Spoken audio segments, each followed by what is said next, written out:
Hello guys. Okay, dito muna tayo sa kabilang bahay. Okay? Para to sa mga Aries. Aries, para to sa inyo. At ngayon ay August 7. Okay? Aries, para to sa inyo. Para to sa mga Aries na mapapadaan dito sa channel at sa nararapat bigyan ng message today. Para sa mga Aries. Bigyan mo sila ng tamang message today at bigyan mo sila ng gabay. Sweet angels from heaven. Thank you. Okay.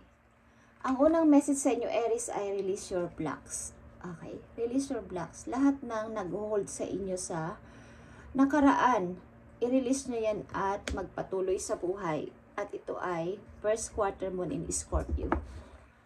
Okay. Yung inyong emotion ay parang nagda-down dahil dito sa mga nagbablock sa inyo, okay, sa inyong mind galing sa nakaraan, Aries, at yan ay inyong i-release something na pakawala na ninyo. At isa pang message for you, lighten up, Aries.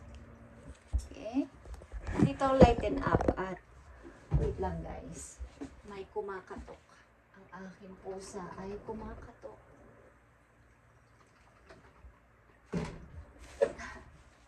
Galing siya sa labas. Okay, Aries. Lighten up. At ito ay last quarter moon in Leo.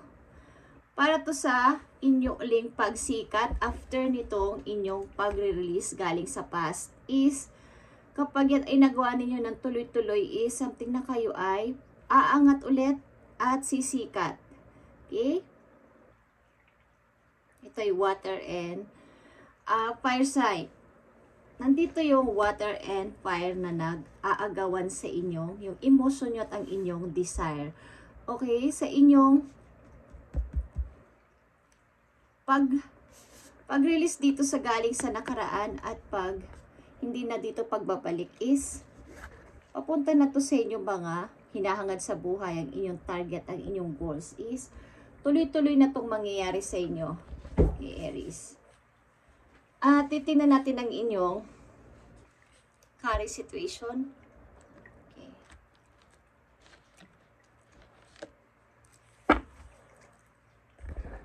Sorry guys. Sa pong dumating ang aking pusa. Siya ay nagpatrol. Nagpatrol siya sa labas. Ganyan yan kapag gustong pumasok sa pag napagsarahan. Kumakatok. Para na siyang tao. Okay, tingnan natin ang inyong current situation. At before, after 2 weeks, okay, susunod 2 weeks, 3 weeks, and 4 weeks. Hey guys. Para ito sa mga Aries, August 7, 2025. Ang inyong current situation, tingnan natin. Okay, nandito yung 5 of Wands, guys. Sa inyong current situation, maaaring kayo ay may mga sa paligid niyo ay marami mga nag-aaway. Okay? Kung sa trabaho, marami kayong rivals, competition. Okay, sa inyong mga gusto sa buhay, parang sa loob ng pamilya din may hindi pagkakaunawaan, maaring mga favoritism o something na may mga challenges kayong pinagdadaanan sa inyong current situation. And hanggang ng 2 weeks. Tingnan natin. Okay guys. King of Pentacles is here. Maring may isang person dito na may encounter kayo after 2 weeks. Okay? Ito ay Capricorn energy at may kinalaman to sa mga sa inyong opportunity, sa inyong career. Okay, maring ito ay inyong boss. Okay, titingnan natin to. May kinalaman to sa inyong opportunity o sa inyong career, sa inyong trabaho. Okay, after 2 weeks, maaaring may tao na mag-a-appear sa inyo. Okay. And 3 weeks. Sa mga Aries, Six of Cups. 3 weeks.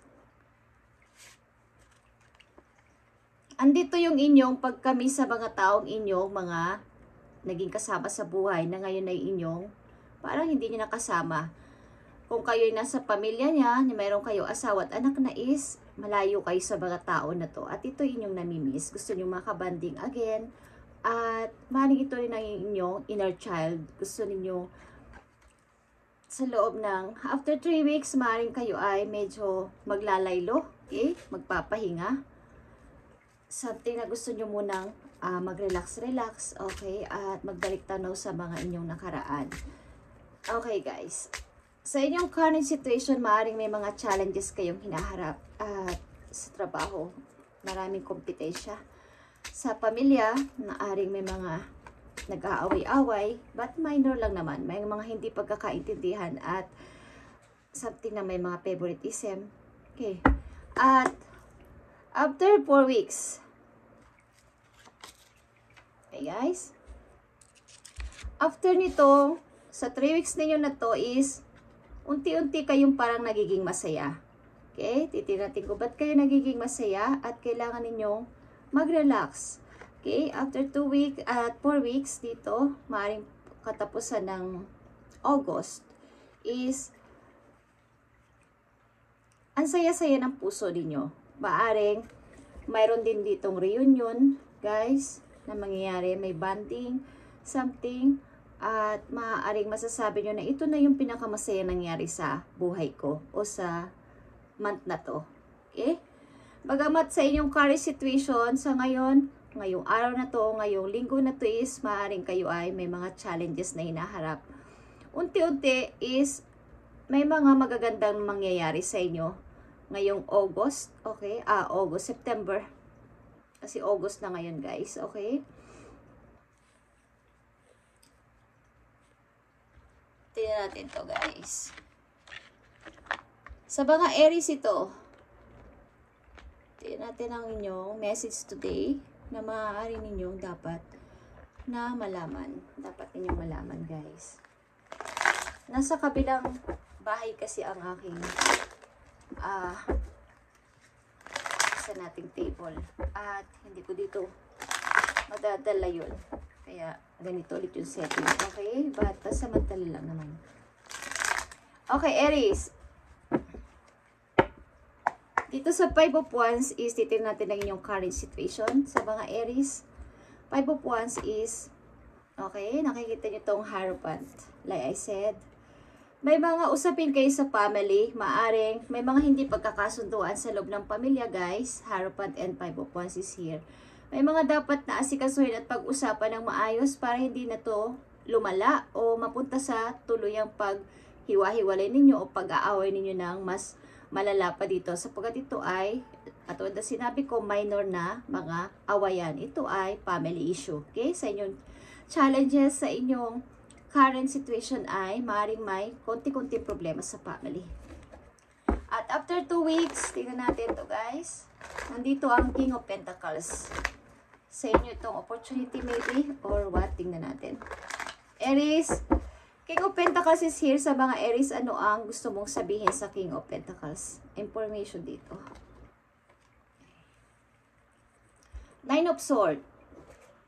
Maaaring ang taon na to ang nagdudulot sa inyo ng sama ng loob. Maaaring ito ay galing sa nakaraan na person guys. At medyo ang taon na to ay nagbibigay sa inyo ng sakit ng ulo, Aries. At titingnan pa rin natin to kung sino to at ano. Bakit ang energy na to ay nandito at nagpapasakit sa ulo mo. Maaaring ito ay nakaraan mong person or taong maaaring nagbibigay sa iyo ng problema. Okay? Okay guys. Titingnan natin after 3 weeks.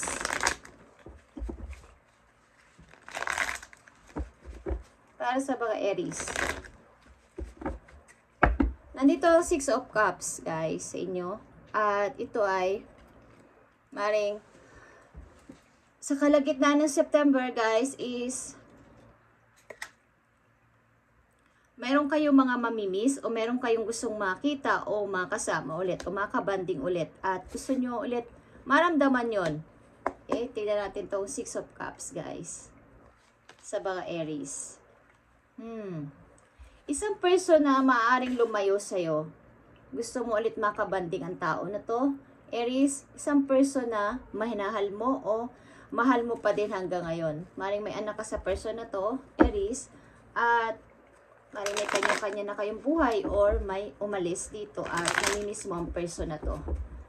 Maaaring ito ay true friend mo o something na mahalaga sa buhay mo, ina ng anak mo o ama ng anak mo. Namimiss mo ang person na to. Ang inyong mga memories. Okay. Meron kang maaalala sa ikatlong linggo. Okay? At sa ikaapat na linggo, meron kang 10 of Cups dito, Aries.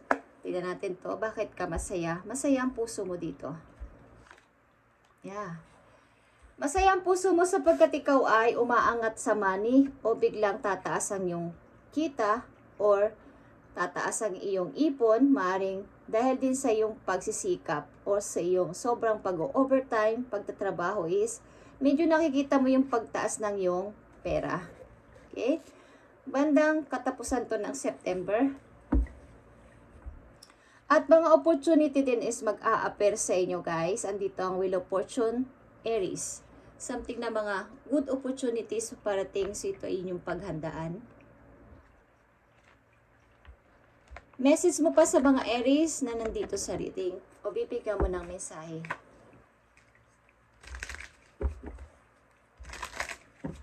Message mo sa mga Aries.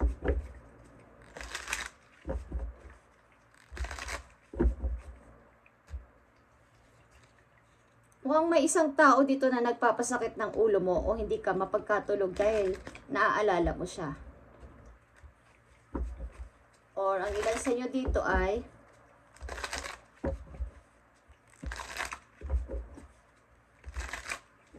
ko alam kung amo nyo to, guys. Okay? Tingnan natin ang King of Pentacles dito. More information para sa King of Pentacles sa mga Aries. King of Wands is here. Okay? More information pa sa King of Pentacles. Negosyante ang person na to. Okay? Aries. 9 of Pentacles is here. King of Pentacles. 3 of Cups. Nice.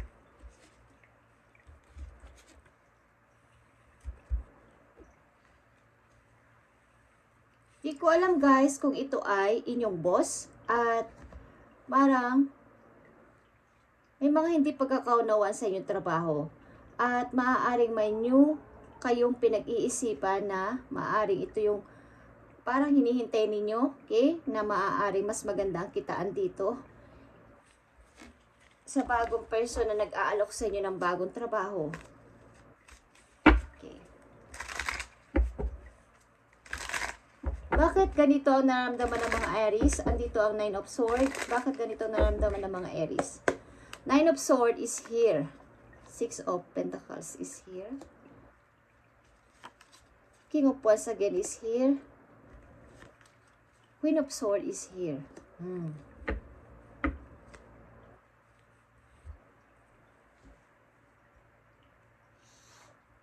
May mga member kayo ng family madami, guys. Okay? Dito na parang pumipigil sa inyo. Hindi ko alam kung ito ay inyong biyenan, magulang, or ama't ina, or nasa side ng, kung may asawa kayo sa side ng inyong asawa. Okay? Something dito na meron kayong kinoconsider. Maaaring gusto niyo lumipat ng work, gusto ninyong magpalit ng work. Ilang Aries dito. At meron kayong ikinoconsider na mga taong nakapalibot sa inyo. Okay? Kaya meron kayong family issue dito. Either ito ay inyong totoong family sa side mo or sa side ng iyong wife or husband. Kung ano man ang inyong kasarian. Okay? Maaaring kayo ay naiipit sa two situation dito sa magkabilang family. Parang gusto ninyong lumipat na ibang place ng trabaho o lumipat ng trabaho. But, meron kayong ikino-consider dito sapagkat maaaring ang couple na to ay nagbigay din sa inyo ng favor sa mga nakaraan ninyong taon sa buhay. Okay? At gusto naman ninyo i-consider ang kanilang mga gustong mangyari. Ang isang person dito, isang energy dito ay may pagka-cold. Wala siyang pakialam sa kaya sasabihin sa inyo, okay? Wala sa ibang iniisip kundi kapag ito yung sinabi ko, sundin mo. Okay, Aries, nakakaranas kayo maybe dito ng sleepless. O maaaring hindi kayo nahihirap pa kayo dahil sa sobrang pag-iisip dito.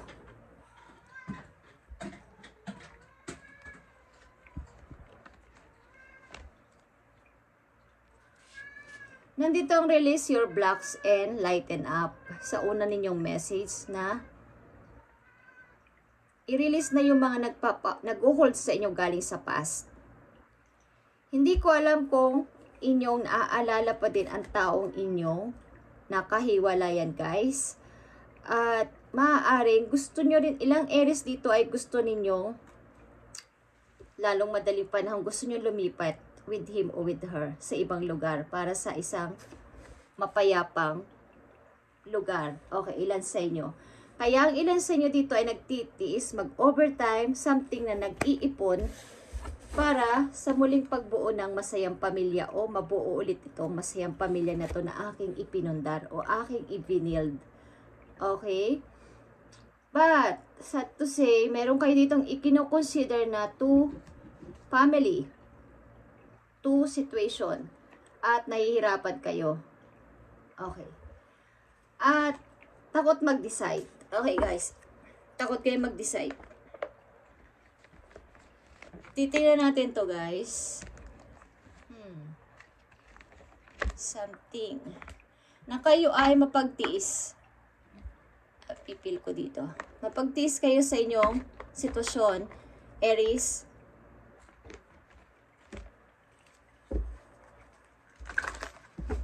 Tingnan natin ito, inyong sitwasyon na to.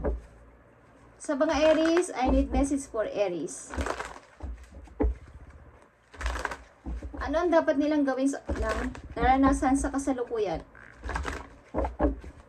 Ano ang dapat nilang gawin sa kanyang naranasan sa kasalukuyan? Seven of Cups is here, Aries. Andito ka sa confusion o something na hindi malaman ang gagawin. Okay? Tulala. Nakahang.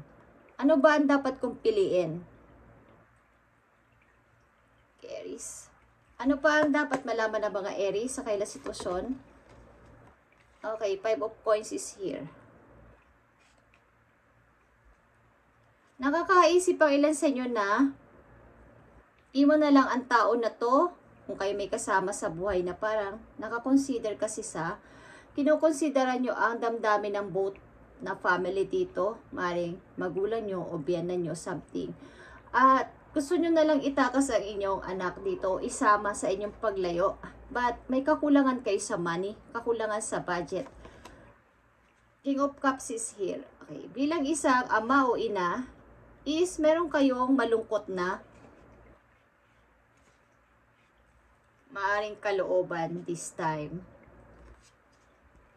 Okay.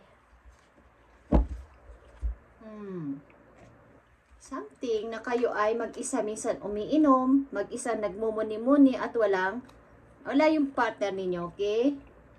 Nag-iisa, nagmumuni-muni at may mga iniisip-isip.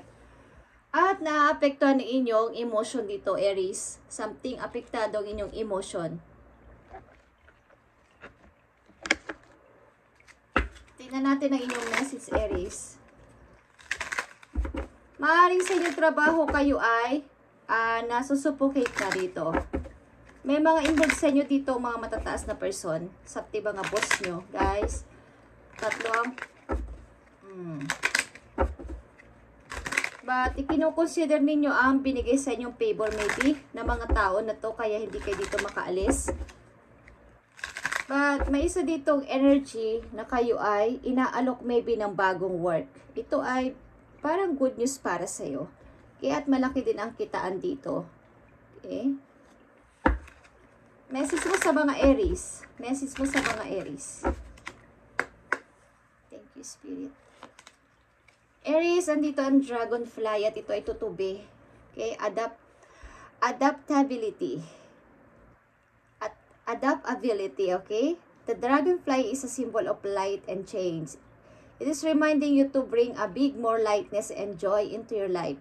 In order to bring about the changes needed to reach your full potential, approach things lightly. Katulad ng lighten up na inyong message kanina, na lighten up.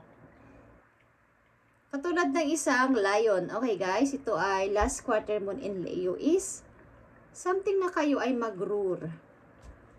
Paminsan-minsan kayo ay umangil, okay, o kayo ay lumaban. Hindi yung puro na lang kayo pasensya at pagtitiis dito sa sitwasyon na to.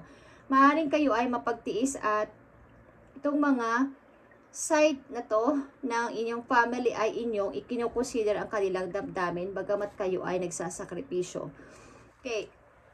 Katulad ng message sa inyo, ang dragonfly ay nagsisimbolize ng light and change, pagbabago. Kailangan mo ng more light, okay? Lightens and joy sa iyong buhay.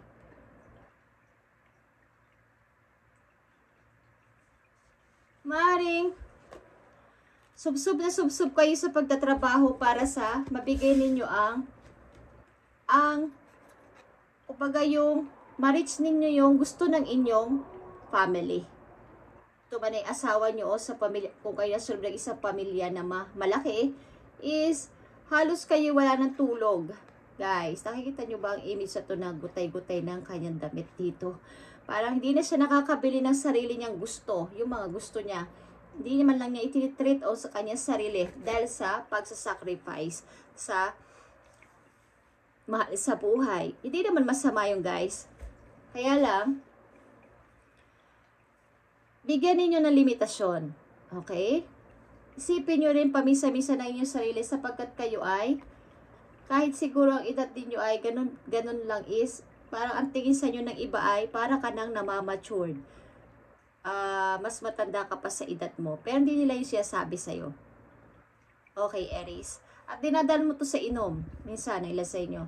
Thank you, Aries. At ito ang inyong message today, August 7, 2025. At ito ay maaari ninyong sitwasyon at paparating na message ngayong August to September. Okay? Thank you and God bless, Aries.